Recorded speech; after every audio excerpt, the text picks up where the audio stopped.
మహారాజులే మగాళ్ళు అందరూ తెల్లవారిన నిదురలేవరు. కంటి నిండా కునుకు కనలేదు నీవెప్పుడు. సగము నిదురలోనే నిన్ను లేపేను చీపురు.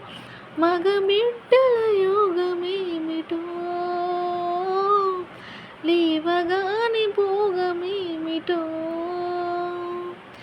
ఇగతాళిగా నిన్నే గని నవ్వే పాచి గిన్నెలు. ఆడకూతురా నీకు అడుగడుగున వందనం. అనునిత్యం కరుగుతున్న నీవు రక్త చందనం.